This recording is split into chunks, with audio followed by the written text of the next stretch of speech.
students, today we will discuss about our new chapter which is about sound.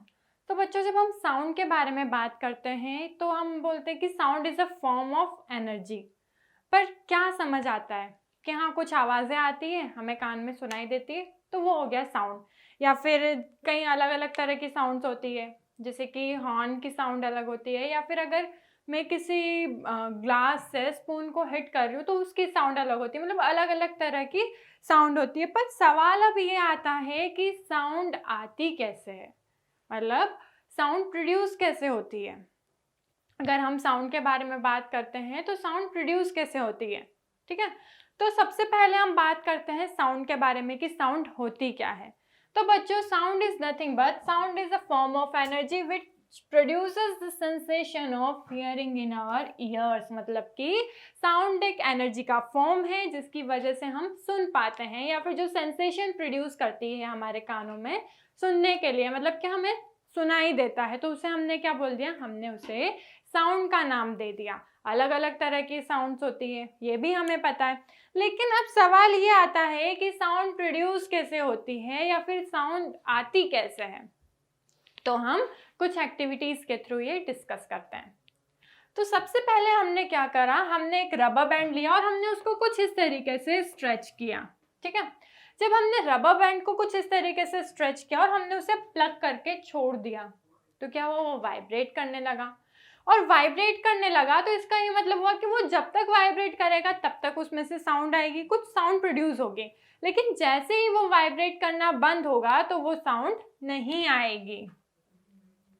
तो when a tightly stretched band is plugged, it vibrates and produces sound। मतलब कि जब तक वो vibrate करेगा तब तक साउंड प्रोड्यूस होगी, लेकिन जैसे ही वाइब्रेट होना बंद होगा वैसे ही वहां से कोई साउंड नहीं आएगी, ठीक है। ये तो हो गया हमारा एक ऑब्जर्वेशन। इस ऑब्जर्वेशन में क्या बोल रहा है कि अगर वाइब्रेशन होगा तो साउंड आएगी, और अगर जैसे ही वाइब्रेशन बंद होगा तो साउंड आना भी बंद हो जाएगी। ये हमारा हो गया फर्स्ट ऑब्जर्वेशन, ठीक है। अब हम हमारी नेक्स्ट एक्टिविटी देखते हैं, बहुत ही जनरल सी एक्टिविटी। हमने क्या करा, हमने एक डिश में पानी लिया, ठीक है, और फिर हमने जब डिश को स्पून से हिट करा तब हमें उसमें वाइब्रेशंस दिखे, ठीक है। हमने क्या देखा कि वो वेव्स फॉर्म हो रही है, डिश के अंदर कुछ तरीके की वेव्स फॉर्म हो रही है, ठीक है, कुछ इस तरीके से। तो यहाँ पे भी हम ये बोल सकते हैं कि वाइब्रेशंस हो रहा है। जब हमने स्पून से हिट करा तब वहाँ पे वाइब्रेशंस स्टार्ट हुआ है, लेकिन जैसे ही वो वाइब्रेशंस बंद होंगे तो साउंड आना भी बंद हो जाएगी। लेकिन वाइब्रेशंस चलेंगे तब तक क्या होगी, तब तक साउंड आएगी, ठीक है। तो यहाँ पे भी हमने एक रिलेशन निकाल लिया वाइब्रेशन और साउंड के बीच का, ठीक है। और नेक्स्ट एक्टिविटी हम देखते हैं। यहाँ पे हमने कुछ इस तरीके से एक तारा बनाया, ठीक है, कोकोनट शेल के हेल्प से। जब हमने उसके यहाँ पे जो स्ट्रिंग अटैच्ड है, जब हमने उसको प्लग किया तो वो वाइब्रेट हुई और उसमें से क्या हुई, उसमें से साउंड प्रोड्यूस हुई। एक म्यूजिकल इंस्ट्रूमेंट हम बोल सकते हैं, हमने होममेड बनाया, हमने घर पे बनाया। तो इसमें भी सेम कॉन्सेप्ट है कि जब तक वाइब्रेशंस होंगे स्ट्रिंग के अंदर तब तक साउंड प्रोड्यूस होगी, लेकिन जैसे ही वाइब्रेशंस आने बंद होंगे वैसे ही साउंड भी बंद हो जाएगा, ठीक है।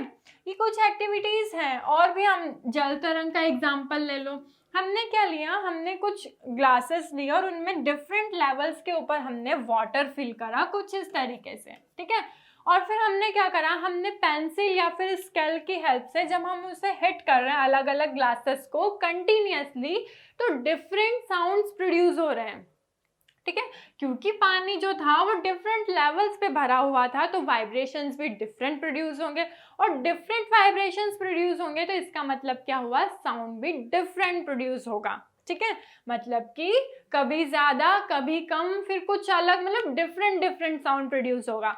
तो अब इन एक्टिविटीज से हम क्या कंक्लूजन निकाल सकते हैं या फिर हम क्या कंक्लूड कर सकते हैं, हम ये कंक्लूड कर सकते हैं कि sound is produced by the vibrating objects और बॉडीज। मतलब कि साउंड वाइब्रेटिंग बॉडीज या फिर ऑब्जेक्ट्स से हम क्या कर सकते हैं, साउंड प्रोड्यूस होती है। मतलब कि कोई भी ऑब्जेक्ट अगर वाइब्रेट कर रही है तो क्या कर रही है, वो साउंड प्रोड्यूस कर रही है, ठीक है। हमने डिश का एग्जाम्पल देखा था, जब तक वाइब्रेशंस हो रहे थे तब तक हमें साउंड आ रही थी। हमने रबर बैंड का एग्जाम्पल देखा था, जैसे हमने उसे प्लग करा वाइब्रेशंस प्रोड्यूस हुए तो क्या हुआ, साउंड जनरेट हुई। ठीक है, तो sound is produced by a vibrating body और ऑब्जेक्ट्स। ठीक है, तो ये हमारा हो गया फर्स्ट कंक्लूजन, साउंड कैसे प्रोड्यूस होता है। ठीक है, अब इस क्वेश्चन का तो हमें आंसर मिल गया कि साउंड कैसे प्रोड्यूस होता है। ठीक है, so sound is produced by vibrating objects और बॉडीज। सो अब हम इस क्वेश्चन का आंसर करते हैं। साउंड इज प्रोड्यूस्ड बाय, तो जैसे ही हमने अभी देखा कि sound is produced by vibration, sound किसकी हेल्प से प्रोड्यूस होता है, साउंड वाइब्रेशंस की वजह से प्रोड्यूस होता है। ठीक है, सो ऑप्शन बी जो है वो यहाँ पर सही है, sound is produced by vibrations. Next है कैरेक्टरिस्टिक्स ऑफ वाइब्रेशंस। तो बच्चों जब तक अभी तक हमने कैरेक्टरिस्टिक्स ऑफ वाइब्रेशंस के बारे में, मतलब अभी तक हमने वाइब्रेशंस की बात करी कि साउंड कैसे प्रोड्यूस होता है, तो साउंड वाइब्रेशंस की मदद से प्रोड्यूस होता है या फिर sound is produced by vibrating body और ऑब्जेक्ट्स। ठीक है, लेकिन अब इन वाइब्रेशंस के भी कुछ कैरेक्टरिस्टिक्स होते हैं जो कि हम वन बाय वन डिस्कस करेंगे कि वाइब्रेशंस कैसे प्रोड्यूस होते हैं या फिर उनके क्या क्या कैरेक्टरिस्टिक्स होते हैं।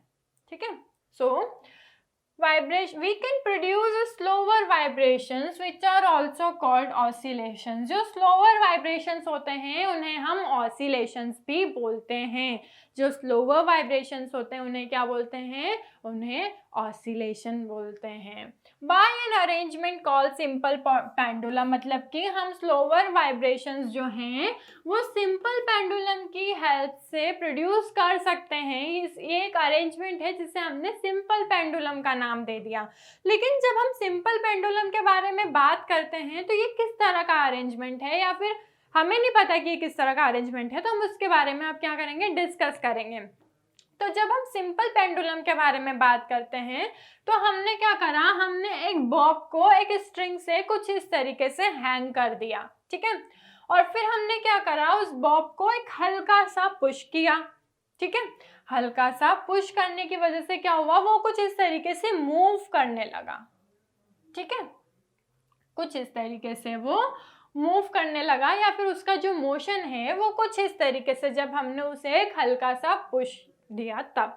सो when the bob is given a small push, it performs a to and fro motion for some time and ultimately it gets stops। मतलब कि जो बॉब है जब हमने उसे पुश किया तो उसने किस तरह का मोशन किया, उसने टू एंड फ्रो मोशन किया। ठीक है, किस तरह का मोशन हुआ, ये टू एंड फ्रो तरह का मोशन हुआ। ये जो मोशन है ये कौन सा मोशन है, सिंपल पेंडुलम का जो मोशन है वो किस तरह का मोशन है, वो टू एंड फ्रो मोशन है। ठीक है, तो जब तक हमने उसे पुश किया तब वो थोड़े टाइम तक क्या करा, उसने मोशन किया टू एंड फ्रो, लेकिन वो कुछ समय के बाद क्या हुआ, वो स्टॉप हो गया।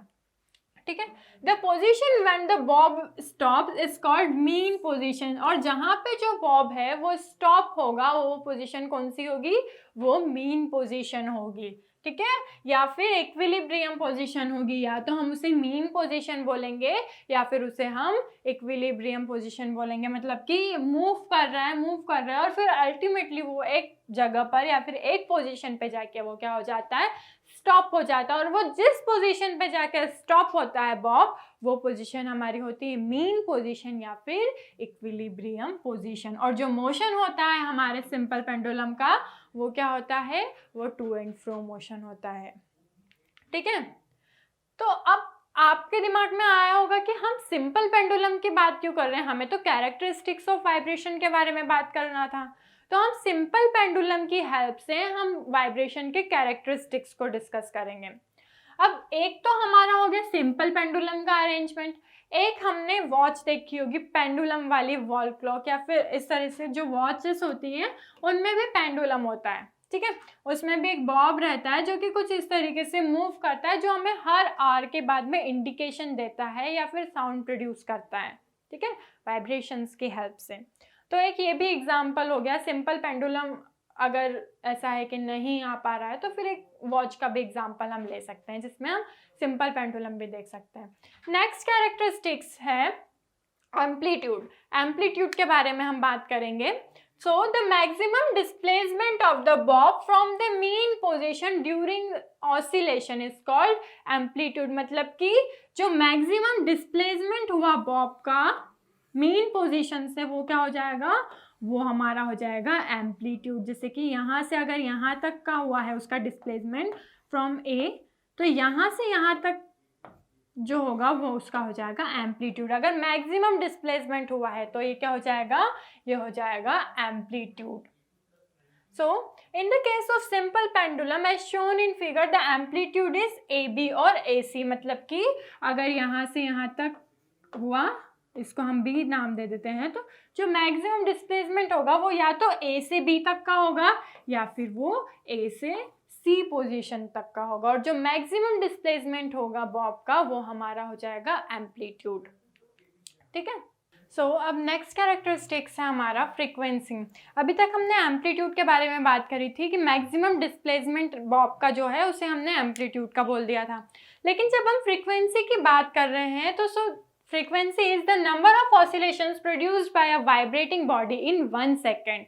मतलब कि किसी भी वाइब्रेटिंग बॉडी के द्वारा 1 सेकेंड में जितने नंबर ऑफ ऑसिलेशंस प्रोड्यूस हुए हैं वो क्या हो जाएगी, उसकी फ्रीक्वेंसी हो जाएगी. So it's called its frequency, और उसे हम लेटर एफ से डिनोट करते हैं, स्मॉल एफ से. ठीक है. तो अगर हम फ्रीक्वेंसी की बात करेंगे तो अब हम बात करेंगे नंबर ऑफ ऑसिलेशंस की 1 सेकेंड में. ठीक है. तो इसमें कंफ्यूज नहीं होना है. और the unit of frequency in SI system is hertz. हम फ्रीक्वेंसी को हर्ट्स में मेजर करते हैं. ठीक है. हम जनरली बात नहीं करेंगे, नॉर्मली हम नंबर के बारे में बात नहीं करेंगे. हम अगर फ्रीक्वेंसी को मेजर कर रहे हैं, हमें बताना है कि कितनी फ्रीक्वेंसी, तो हम बोलेंगे 10 हर्ट्स, 20 हर्ट्स, 30 हर्ट्स. मतलब विदाउट यूनिट हम बात नहीं करेंगे. ठीक है. तो जो फ्रीक्वेंसी की यूनिट है एसआई सिस्टम में वो है हर्ट्स, और जिसको हम एच जेड से डिनोट करते हैं, या फिर हम बोल सकते हैं पर सेकेंड. ठीक है. When a vibrating body produces 10 vibrations in 1 second, so its frequency is said to be 10 hertz. अगर एक वाइब्रेटिंग बॉडी जो है वो 10 ऑसिलेशंस प्रोड्यूस कर रही है 1 सेकेंड में, तो वो क्या हो जाएगी, वो उसकी फ्रीक्वेंसी हो जाएगी. कितनी हो जाएगी, 10 हर्ट्स की फ्रीक्वेंसी. ठीक है. So the number of vibrations produced by a vibrating body in 1 second is known as its frequency. ठीक है. If the frequency of a tuning fork is written as 200 hertz, it means that it produces 200 vibrations in 1 second. अगर हम tuning fork की बात करें, अगर उसकी frequency 200 hertz दे के रखी है, तो इसका क्या मतलब हुआ, इसका ये मतलब हुआ कि वो एक सेकेंड में 200 वाइब्रेशंस प्रोड्यूस करता है. ठीक है. तो हम इस तरीके से बात करेंगे. जब हम फ्रीक्वेंसी की बात करते हैं तो हम नंबर ऑफ वाइब्रेशंस की बात करेंगे. ठीक है. नेक्स्ट है टाइम पीरियड.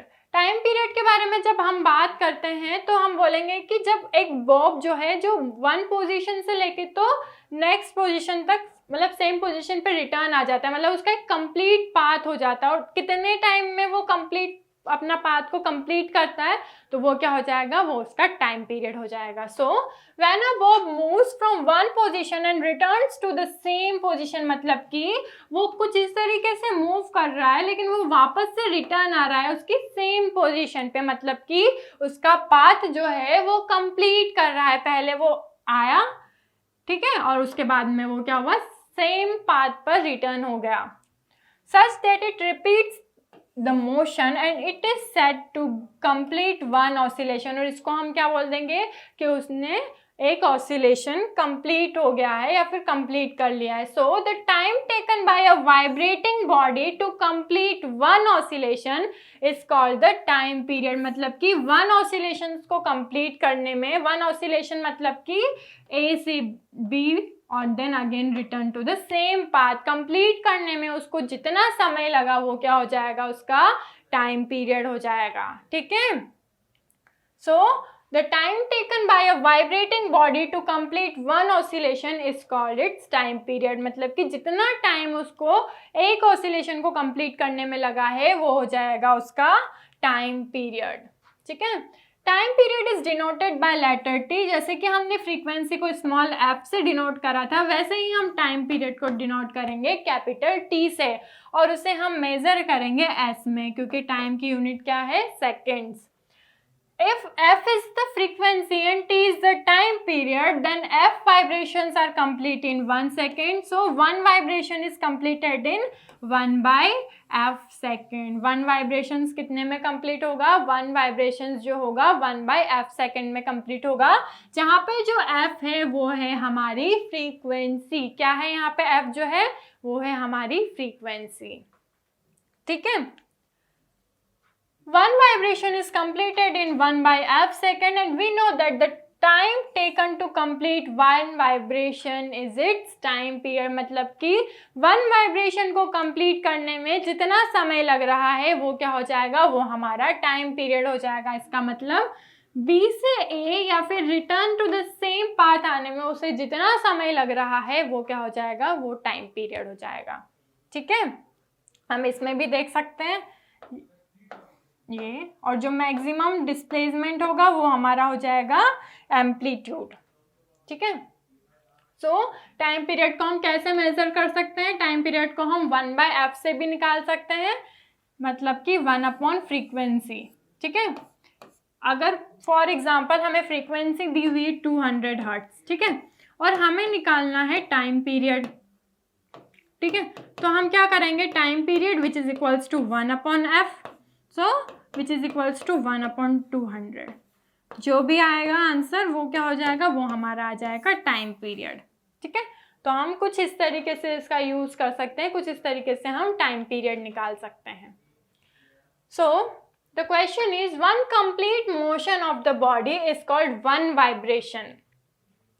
मतलब कि एक कंप्लीट मोशन जो है उसे हमने क्या बोल दिया, हमने उसे वन वाइब्रेशन बोल दिया। तो ऐसा जो है वो किस तरीके की मोशन में होता है, circular motion, linear motion, forward motion या फिर टू एंड फ्रो मोशन। तो क्योंकि हम वाइब्रेशंस की बात कर रहे हैं तब हम सिंपल पेंडुलम के बारे में बात करेंगे, और तब हम बात करेंगे टू एंड फ्रो मोशन के। सिंपल पेंडुलम का जो मोशन है वो किस तरीके का रहता है बच्चों, वो टू एंड फ्रो मोशन होता है। मतलब कि जैसे फॉर एग्जाम्पल ये ए है, ये सी पाथ है और ये आपका बी पाथ है, तो यहाँ से यहाँ, then again return to the same path and then to this.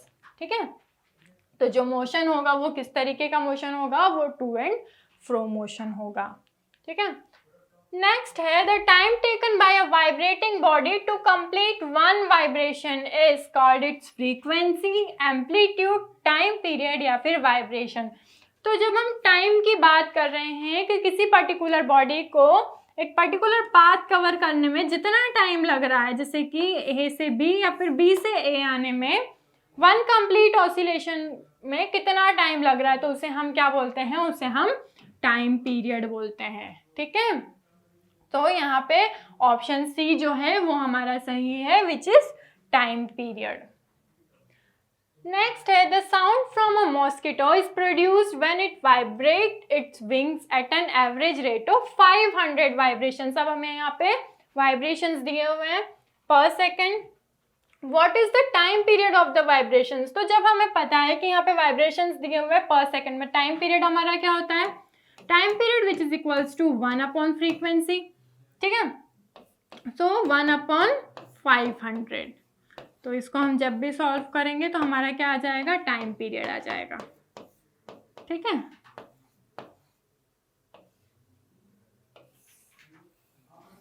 Particular vibrations का, और बिना यूनिट के हम बात नहीं करेंगे, टाइम पीरियड के लिए हम सेकेंड यूज करेंगे।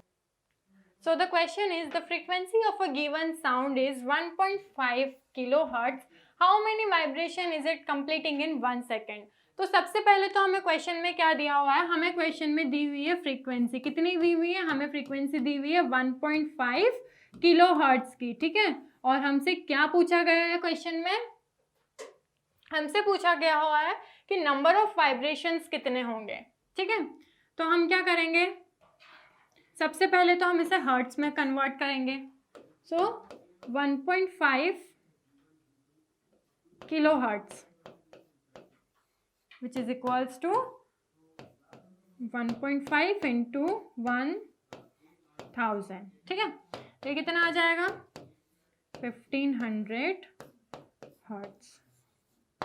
ठीक है, सो नंबर ऑफ वाइब्रेशंस कितने हो जाएंगे हमारे? नंबर ऑफ वाइब्रेशंस हमारे हो जाएंगे 1500 हर्ट्ज।